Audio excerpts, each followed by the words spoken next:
जी अस्सलाम वालेकुम नाज़रीन, आज यूट्यूब चैनल से आपको खुशामदीद कहते हैं। मेरा नाम डॉक्टर ज़ीशान है। मैं माहिर नफ्सियात, ज़हनी अमराज़ और तर्क मंशियात की बीमारियों को देखता हूँ। तो आज हमारे साथ मौजूद हैं डॉक्टर नगीना शहज़ादी। हम उनको वेलकम करते हैं, जो गोल्ड मेडलिस्ट हैं और पीड गैस्ट्रोंटोलॉजिस्ट और हेपेटोलॉजिस्ट हैं और हेड ऑफ डिपार्टमेंट हैं चिल्ड्रन हॉस्पिटल फैसलाबाद में। तो मैडम, आपको शुक्रिया अदा करते हैं, आपने अपना कीमती वक्त में से टाइम निकाला।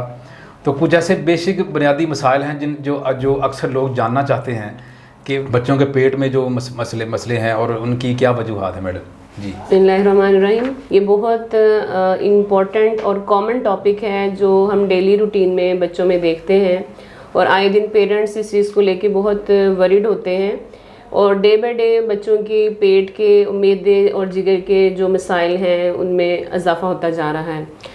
तो उसमें जो हम कॉमनली देखते हैं अक्सर इसमें कोई एज लिमिट नहीं है। पहले हम देखते थे कि बड़े बच्चों में ज़्यादा मसाइल हो रहे हैं जब उनका खाने पीने के जो रूटीन है वो डिस्टर्ब होती है या कोई जंक फूड की टेंडेंसी बढ़ जाती है तो मैदे में अल्सर या इस तरह के प्रॉब्लम्स देखने में आते हैं। लेकिन आजकल जो इशू है वो मेजर इशू हमारा बीइंग इन पाकिस्तान और being in the third world country वो है पानी के मसाइल। तो पानी हमारा इतना साफ़ नहीं है और इस्तेमाल करते हुए भी ना उसको बॉयल किया जाता है, उसकी और खाने वाली चीज़ों की सफाई का ख्याल नहीं रखा जाता। बच्चे भी हाइजीनिक कंडीशंस का इतना ख्याल नहीं रखते। तो जितने पेट के और मैदे के मसाइल हैं वो अल्टीमेटली गंदे हाथों से पेट में मुंह के ज़रिए जाते हैं, मैदे में, अंतड़ियों में, और उसकी वजह से मुख्तलिफ जो पेट के अमराज हैं वो पैदा होना शुरू हो जाते हैं। उसमें सबसे कॉमन जो है वो पेट की दर्द है। इसके अलावा गैस्ट्राइटिस है या मैदे का अल्सर है। फिर बच्चों के पेट के कीड़े हैं वो बहुत कॉमन है। फिर जिगर में पस पड़ जाती है जिसको हम लिवर एब्सेस कहते हैं, वो भी गंदे पानी की वजह से है। फिर पाकिस्तान में हेपेटाइटिस का ट्रेंड बहुत ज़्यादा होता जा रहा है क्योंकि एक तो बड़ों में इतनी कोई अवेयरनेस नहीं है कि वो हेपेटाइटिस की वैक्सीन लगवाएं, और बच्चों में भी मल्टीपल सेमिनार्स में हम यही चीज़ को इन्फोर्स करते हैं कि बच्चों की हेपेटाइटिस की वैक्सीन होनी चाहिए जो कि बर्थ के शेड्यूल में शामिल है, जिसमें हेपेटाइटिस बी है जो बहुत ही इम्पॉर्टेंट है। अगर मदर से वो बच्चे को ट्रांसफ़र होता है तो बच्चे में अगर आप टाइमली उसके टेस्ट नहीं कराते या बच्चे को टाइमली उसकी इम्यूनोग्लोबुलिन्स नहीं लगती, उसकी वैक्सीन्स नहीं लगती, तो बच्चे को अल्टीमेटली लेटर इन लाइफ उसमें क्रॉनिक लिवर डिजीज़ या लिवर की जो बीमारियां हैं उसकी पेचीदगियां में इजाफा होना शुरू हो जाता है और मर्ज़ तब पकड़ी जाती है जब जिगर बिल्कुल फेल हो चुका होता है। तो हेपेटाइटिस बी जो है उसको भी आप बर्थ पे प्रिवेंट कर सकते हैं। इसी तरह हेपेटाइटिस सी है। फिर हेपेटाइटिस ए है जो कि खाने पीने की वजह से फैलता है, वो भी गंदे पानी से फैलता है। तो ये वो मसाइल हैं जो आप कंट्रोल कर सकते हैं, जिनको आप प्रिवेंट कर सकते हैं।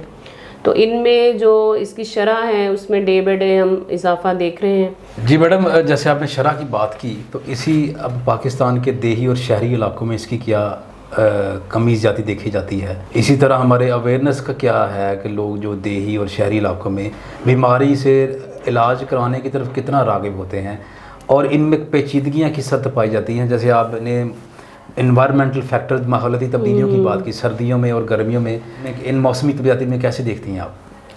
देखिए, जो इन्वायरमेंटल फैक्टर्स हैं, हम जितनी लिवर की और मैदे के मसाइल हैं ना, इनमें इन्वायरमेंटल फैक्टर्स बहुत मेजर रोल प्ले करते हैं।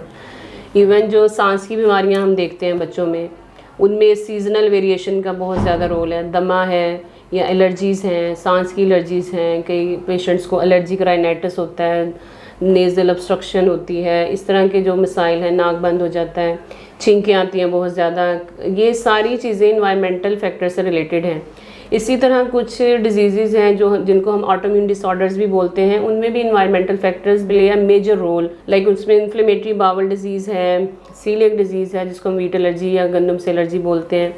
इन सब चीज़ों में इन्वायरमेंटल फैक्टर्स का बहुत रोल है। इसी तरह जो न्यू रिसर्च है उसमें यही चीज़ देखने में आ रही है। इवन के डिस्टर्ब्ड पेरेंटल रिलेशनशिप्स हैं अगर, तो अगर ड्यूरिंग प्रेगनेंसी मदर जो है किसी स्ट्रेस में रही है तो उसका जो गट माइक्रोबायोम है वो अगर चेंज होता है तो अल्टीमेटली वो ड्यूरिंग एंटीनेटल लाइफ उसके गट माइक्रोबायोम को डिस्टर्ब करना शुरू कर देता है। तो लेटर इन लाइफ उन बच्चों में आफ्टर डिलीवरी ये देखा गया है कि उनमें जो मैदे के पेट के मसाइल हैं वो कंपैरेटिवली ज़्यादा होते हैं बजाय उन बच्चों के जिनकी मदर्स ड्यूरिंग प्रेगनेंसी जो हैं वो हेल्दियर या हैप्पी टेन्योर पूरा करती हैं। इसी तरह जो आपने कहा कि देही और शहरी इलाकों में, तो ऑब्वियसली देही इलाकों में जो है इसकी टेंडेंसी ज़्यादा है क्योंकि वहाँ एक तो अवेयरनेस नहीं है इतनी पेरेंट्स को कि बच्चों की हाइजीनिक कंडीशंस का ख्याल रखें, सफाई का ख्याल रखें। बीइंग अ मुस्लिम हम भी इस्लाम में भी है कि सफाई निस्फ़ ईमान है, तो उसको हमें फॉलो करना चाहिए। अगर इन चीज़ों को भी आप नहीं देखते तो उससे अल्टीमेटली फिर बच्चों में जिगर के मसाइल और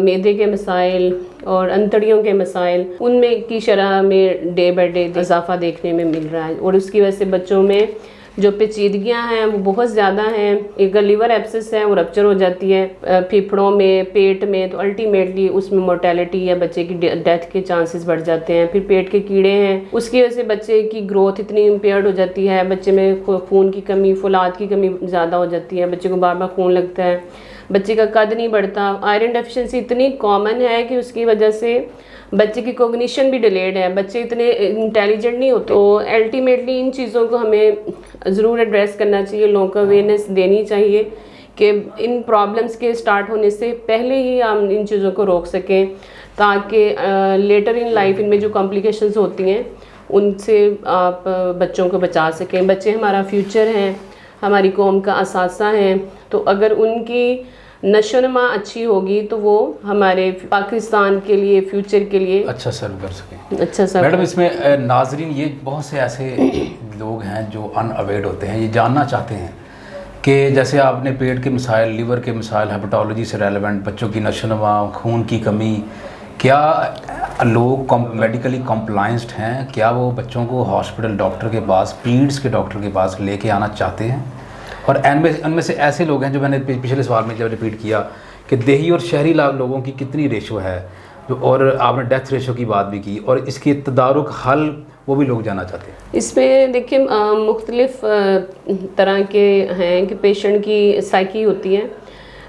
कुछ पेशेंट्स हैं, मतलब बच्चे हैं तो वो बड़ों के डॉक्टर्स को दिखाते रहेंगे, अगर उनसे उनके बच्चे ठीक हो गए हैं तो फिर बड़ों को भी उन्हीं को दिखाते रहेंगे। लेकिन ये पेरेंट्स में इतनी, आवाम में इतनी अवेयरनेस नहीं है अनफॉर्चुनेटली अभी तक कि उनको कौन सा मसला है और किस डॉक्टर को कंसल्ट करना चाहिए। पीड्स गैस्ट्रोएंटरोलॉजिस्ट की क्या स्पैन? जी बिल्कुल, उसमें भी गैस्ट्रोएंटरोलॉजी के बहुत से मसाइल हैं। 80% जो हमारी पीड्स मेडिसिन है वो कवर्ड बाय गैस्ट्रोएंटरोलॉजी, क्योंकि बच्चों में मैदे जिगर के मसाइल बहुत ज़्यादा हैं आम दूसरी बीमारियों की निस्बत। अगर हम दिमाग की देखें या हम बाकी चीज़ों की, पट्ठों के मसाइल देख लें, डेवलपमेंट के मसाइल देख लें, उनसे अगर देखें तो उस लिहाज से गैस्ट्रोएंटरोलॉजी के प्रॉब्लम्स बहुत ज़्यादा हैं। इसमें बच्चों को एंडोस्कोपी की ज़रूरत पड़ती है, कोलोनोस्कोपी, पखाने में खून आ रहा है, खून की कमी बार बार हो रही है, बच्चे की नशोनुमा नहीं हो रही, तो इन चीज़ों में हमें एंडोस्कोपी की भी ज़रूरत पड़ती है। तो उसमें भी कई दफ़ा अडल्ट स्पेशलिस्ट को लोग दिखा रहे होते हैं। तो अभी भी मेरे ख्याल में इसकी अवेयरनेस की ज़रूरत है, लोगों को पता होना चाहिए कि उनको कौन सा मसला है और किस डॉक्टर से कंसल्ट करना चाहिए। तो जाहिर है अगर आपने पेचीदगियों की बात की है तो अगर आप प्रॉब्लम को टाइमली अगर आप उसको नहीं पकड़ते मर्ज को, तो अल्टीमेटली वो फिर जाहिर है उसमें पेचीदगियों के होने के चांसेस ज़्यादा होते हैं। जी मैडम, आखिर पे मैं कंक्लूसिव टच देना चाहूँगा कि अनडायग्नोज पेशेंट कभी भी ट्रैक पे नहीं आता जब तक उसकी बाकायदा बर वक्त तशखीस ना की जा सके। मैडम का पैगाम ये है कि चाहे वो किसी भी कैटेगरी का है, बच्चों के मसाइल्स को एक माइनर पेन से लेके, एपिगैस्ट्रिक पेन से लेके किसी भी अल्सर तक पहुंचने से पहले अगर उसकी नब्ज पकड़ ली जाए, अच्छे डॉक्टर को चेक करवाया जाए, तो वो बच्चा रूह बसेद होगा जिस्मानी, रूहानी और नफ्सियाती तौर पे। शुक्रिया।